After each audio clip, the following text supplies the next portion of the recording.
Ethan Callahan always had an affinity for forgotten things.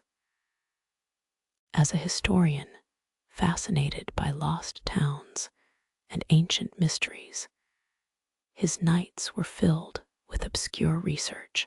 The legend of the lost village beneath the Lake of Reverie was no exception.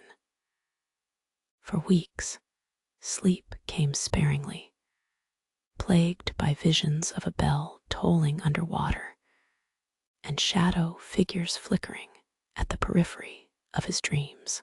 Every rustle in his old Victorian house filled him with unease, heightening his obsession with the submerged settlement beneath the murky depths of Reverie Lake. On a rain-heavy morning, Ethan found a crumbling map in an old bookshop, guiding him to the drowned village's supposed location.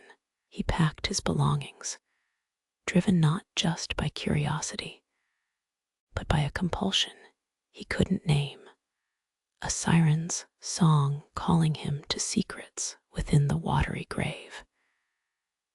As he approached the lake, the world seemed to dim. Mist sagged over the water like a mourning veil. Trees leaned with burdened whispers. Here, the air was thick with sorrow, pressing tightly as Ethan stood at the shore, watching raindrops blur the lake's surface. He felt drawn to the place where water swallowed history, compelled to uncover tales submerged. An eerie movement caught his eye, a figure standing amidst the rickety wooden docks at the lake's edge. Dressed in clothes of another era, they pointed towards the dark, foreboding center of the lake. Shaken but resolute, Ethan resolved to uncover what lay beneath, determined to finally silence, or perhaps satisfy, the whispers that constantly called to him. The village of Brewater, so named in the old records Ethan unearthed from dusty archival boxes, was once vibrant before the dam claimed it. Ethan's pursuit of its secrets led him into further depths he hadn't anticipated. The gentle lapping of unseen waters woke him on his second night at the lake's edge, where he had set camp. It was a sound that plunged into his dreams. An unsettling sensation wrapped his consciousness, as if the air around the lake was dense with intangible ebb and flow. Voices whispering from long-drowned throats, urging him closer. Strange dreams took him through Brewater streets, narrow cobblestone paths suffocated by water, houses painted by an unseen artist's hand of despair, and the tower that still stood resolute against the aqueous tide. As the sun peeked through the morning clouds, Ethan decided to meet the local historian, an old woman named Constance, who lived a mile inland. Her creaky voice regaled him with tales, stories of anger and sorrow, echoes of lives torn from time. They say, she began, the cadence of her words a mournful melody. The bell never found rest. My father and his father before him claimed they heard it on fierce nights, calling as if the town refused to be forgotten. Intrigued, Ethan lingered on those words, knowing the weight they carried, a persistent heartbeat beneath the lake. Emboldened and motivated by Constance's stories, Ethan prepared for a deeper dive into the unknown. He gathered his diving equipment from his car, feeling the adrenaline bleed into resolve as he strapped on his gear. This wasn't just an academic expedition. It was personal. The murmur of water called to him as if seeking its own justice through his actions. The day was cloudy, the sky threading murk with slatted light beams as Ethan waded into the lake, braced for the chill. Submerging into the lake's murky world was both terrifying and awe-inspiring. The cold gripped him, whispering of the past's fingers brushing against the present. As Ethan descended, he confronted the artifacts of lost lives. With each passing stroke, rusted remnants appeared, warped signposts, barnacled doors, pieces of pottery, a drowned life etched into sediment. In the hazy depths, the bell tower emerged, standing tall and ominous against the sandy bed. His hands trembled as he approached the tarnished bell, which still hung solemn despite its watery grave. As the storm outside grew above the surface, shadowy tendrils pressed upon his consciousness. It rang. The bell's sound was resonant, haunting, a toll of remembrance that clawed improbably through the water. Emerging from the water, Ethan reeled from the spectral toll. As rain drummed against the lake, a scene unfolded before him, a vision, or perhaps more ominously, a reality. Pale figures dressed in period clothing stood along the shore, gazing at him expectantly, their eyes pools of unspoken stories and bundled anger. The town square materialized in a surreal overlay against the present backdrop, revealing Braywater's vibrant life before it succumbed to watery oblivion. Market stalls brimmed with bright fabrics, children flitted through cobblestone streets. Ethan felt submerged again, yet this time he was part of their world, a harrowing connection bridged by history's lingering echo. One figure, a distinctly young man, approached. An old-fashioned satchel hung by his side. "We've waited," the man's voice resonated within Ethan's mind, the words rippling like reflections. Fear collided with fascination. "I don't understand," Ethan murmured. The ghost's presence tugged at his sensations, a profound connection between ethereal remains and living flesh. "You're the key, the one to awaken justice from this deep sleep. In your world, we are but legends. Down here, we are eternal." As the vision wavered and faded, Ethan clutched his chest, where fear nestled deep.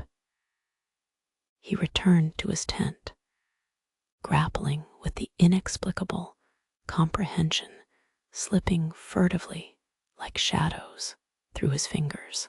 Nights stretched long as Ethan wrestled with the extraordinariness of what he had experienced. His dreams took on new dimensions, populated by the faces and voices of Braywater's past. They intertwined with rainstorm lacunae, images of awakened justice running parallel to sinister undercurrents that churned below. With determination, Ethan dredged through accounts and old newspapers, assembling the puzzle bit by bit. The damming of Braywater left traces in public records, a forced relocation masked as progress through bureaucratic pen strokes. But hidden further in documents Constance hesitantly allowed him to see, and what seemed to weigh heavy within their inked margins was a grimmer tale, a founder's betrayal, sacrificial rites, beneath silvery moons, and whispers of mystical texts that foretold just such vengeance should their village face extinction. These revelations created a fractured mosaic of betrayal and an unfurling pageant of truth barely held together by watery memory. The town was sacrificed not just by overflowing water, but by hearts darkened with shadows of selfish greed and ambition. Ethan simmered with a simmering fervor to connect these haunting revelations with an answer, a way to bring resolution to thrumming despair that clung like shadows. The weight of his nightmares bled into him with each tolling echo. Cases of deteriorating minds plagued Reverie's neighboring towns. Individuals drawn inexplicably to the lake, as if by invisible threads, a thrall to the drowned lineage. They became vessels echoing with soul fragments of Braywater's lost residents, whispers woven deeply into their consciousness, their sanity unraveling like gossamer threads. Determined, Ethan delved deeper into ancient texts, speaking cryptically of a ritual, an opportunity to free the bound souls chained beneath watery depths. Within its lore lay guidance to wield historical truths as balms, a testament to their memory and plight against cursed erasure. But this was no gentle unlocking. Such liberation required sacrifices, penitent acts, and bold declarations before their passing into the silent undertow, stories calling for restoration, demanding divine intercession from those tethered across realms. The culmination of Ethan's endeavors demanded a return to the lake, to the phantoms imploring release, to the scene where myth and truth intertwined. There existed an unsettling stillness as the sky darkened with brewing storm clouds. At dusk, Ethan stood at the lakeside again, holding the tools of ritual. The downpour distorted the air, and he felt history's hues cloaking him like an unyielding coat, their obsession echoing words only he could hear. Ethan's shaky hands traced lines around the landmarks of their existence on the soil near the water, recalling what he had extracted from age-worn texts.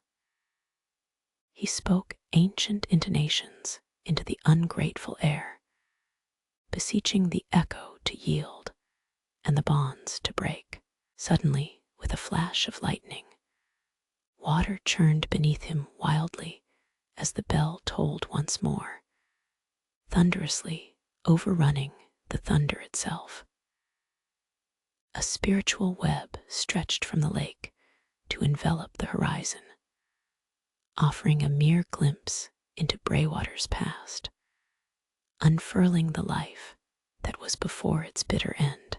In that moment of intertwining, Ethan found himself straddled between realms, torn by centuries, connected by an untold sorrow, but with glimmers of their hope piercing through the despair. Reality warped around that singular, ethereal chime, and Ethan plunged headfirst into visions of past lives, while Braywater's hidden heart was laid bare. He wandered Reverie streets anew, quiet murmurs in their sunlit avenues, whispers stretching across the weeping night. He saw the village burgeoning with life, a tapestry woven with spirited hues and warm embraces. But threaded beneath lay the markings of impending doom, promises broken dark cultic overlaps, faces twisted amidst ritual, as twilight's fading light condemned. A sense of impotence curved into Ethan's insides, lending weight to their plight. Each encounter with the spectral villagers added layers to his understanding, the yet unfulfilled, the chaotic path threaded through legacies, tangled marrow. Remember us, they echoed solemnly, specter vibrations broaching powerful trust in him, wanting him to relay the world they adored, the bonds shared under brighter skies, unmarred. Ethan's mind latched onto their requests, a call to bear witness, or restore what was tarnished, thereby mirroring his resolve and finding purpose within their testimony. The storm surged unto its own crescendo, matching the rhythm of truths revealed. As the night persisted, the storm's deluge decided to wane, offering a delicate reprieve, as if extending a pact to what was yet unwritten. A momentary pause before choices endured. Ethan's understanding of the ritual deepened, fueled by Braywater's despondence, crossing elemental divides. His inner turmoils matched their celestial dance, the hanging weight becoming as real as the ceremonial resolve required. An offering, innocuous yet bearing significance, was revealed. A fragment of memory, pressuring the warp that so cruelly tied death to life, chaos to eternality. With assured determination, he crafted the ritual's finality, passing through suffering's veil until light brightened the eventide's dawn, underlining their return. Even windswept shadows of predetermined horrors faltered, anticipating Unitipos captivity. We'd won transcendence. The act he performed beneath a renewed sky merged their intertwined tempos. Lakes drape around submerged truths, buzzing fiercely as all acknowledged Ethan's alterating vow. Concluding cycles, echoes of sorrow, willingly effaced one amidst bittersweet send-off. With first light emerging over the horizon, Ethan found the weight of sorrow lifted, tranquility folding into night's retreat. Remnants of the past lingered quietly close, yet a sense of closure washed over Reverie's shore. The ritual Ethan performed allowed Braywater to ascend from restless depths, allowing centuries clutch to breathe anew. Villagers, spectral forms thronged about, bidding gentle farewells as they faded from the earth's touch, gently released upon freedom's purity. Their blessing of tender departure mirrored with gratitude, entripting on Ethan paralleling knowledge themselves flickered and stirred with faint solitudes. Exhausted, Ethan felt his heart resonate sympathetically with what remained. That solemn bell's echo no longer lurked beneath weightless ceilings, neither binding nor distant free off, its silence nocturnal, its spirit placated through purling past. Silence was designated not by absence, but by choice now, the lake bereft of bitterness. Quietly content with unseen, reverberating stories resting ever within nature's hearth, Ethan walked back, forging resolve amidst unstepped paths where manifest insedancing futures linger on.